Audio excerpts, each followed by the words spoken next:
Kinematics is all about studying the motion and position of any body, like this cube. Suppose you want to learn the motion and position of this body, or you can consider Earth, the Earth where we live.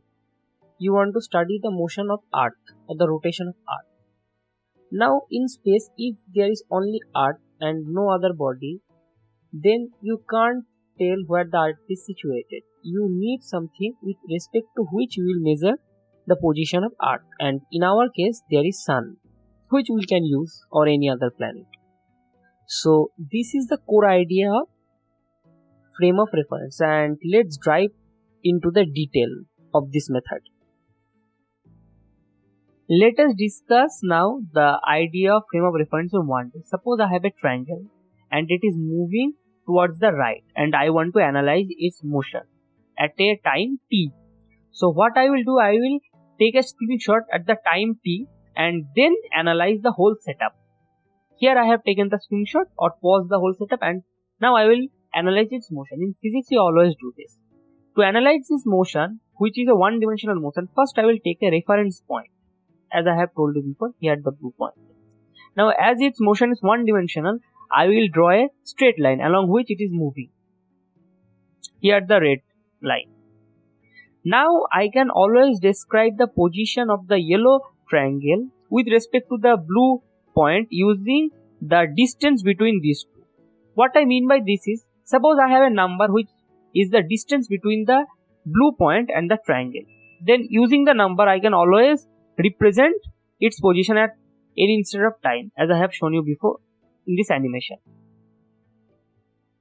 So now if I name these two as O and A here, then I can represent the position of the yellow triangle at any instant of time as the position of the triangle with respect to the blue point equals to OA.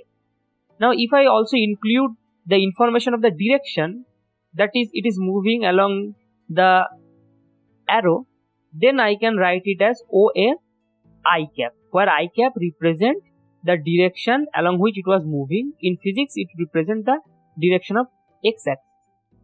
So in this case the frame of reference or the line of reference is the red line. So the frame of reference in 1D is actually a line. Now you may say that in real life there are no one-dimensional motion. Well, but you can always approximate a three-dimensional motion in one. Suppose this is a road. I know that roads are not always a straight line. I mean, in most cases roads are like this, but the small cross section of these roads are straight, or there are also straight roads like this as shown in the figure here, and we are viewing this setup from the side.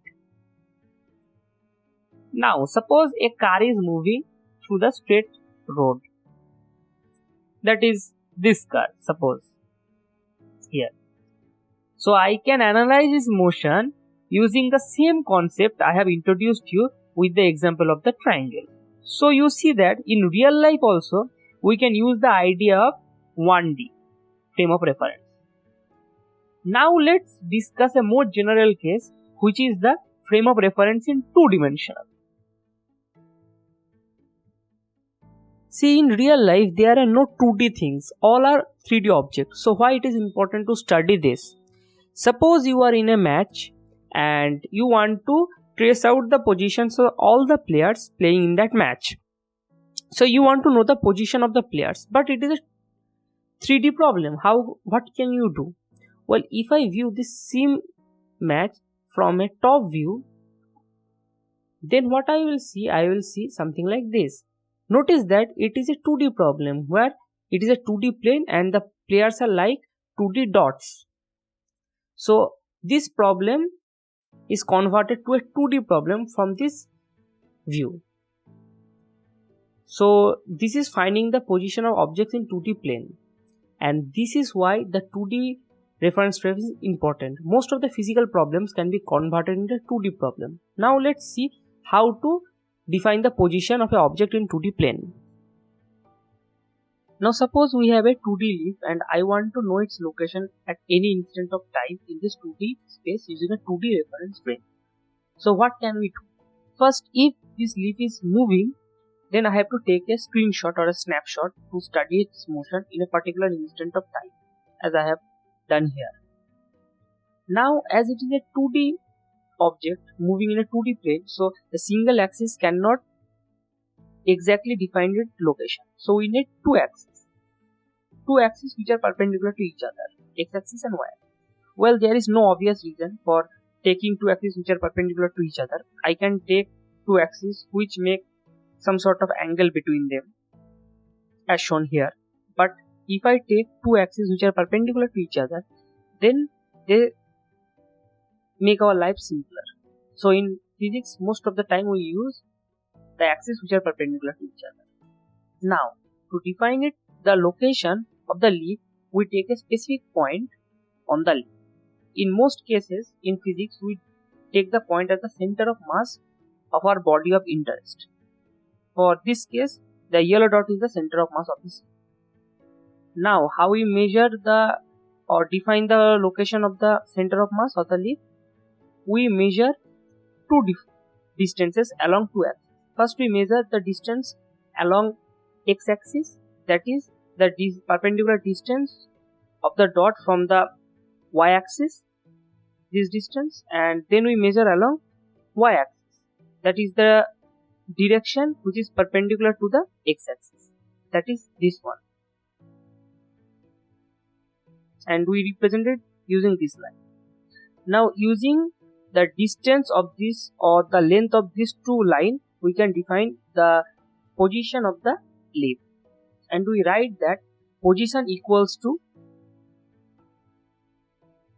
the length of the line which is parallel to the x-axis, comma the length of the line which is parallel to the y-axis.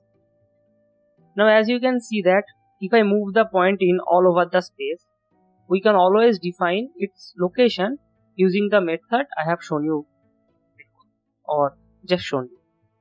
Now my question is, what I have to do if I want to also include the information of its direction, or if I want to write it as a vector quantity. So as there are two axes, we have to take two directional vectors, that is two arrows, like I have defined one for one dimensional reference. So if I name these things, then with respect to this reference frame or with respect to this axis, I can define the position of the leaf equals to, first we can take a vector along the x-axis, that is a vector OA, and I can write it as OA times I cap, where I cap represents the direction along the x-axis. Now I can define another vector because there is another axis which is perpendicular to each other, that is AP. Now as AP is equals to OB, then I can write OB into J cap, where J cap represents the direction along the y-axis, and this completely defines the position or the location of the leaf, and its resultant vector is represented like this, OP, where O is the center of our frame of reference. So I hope you have understand this. There are many things like the polar coordinate, or you can also represent the location of a point using complex number, but those are for another day. So this is all for today. Wait for the next lecture.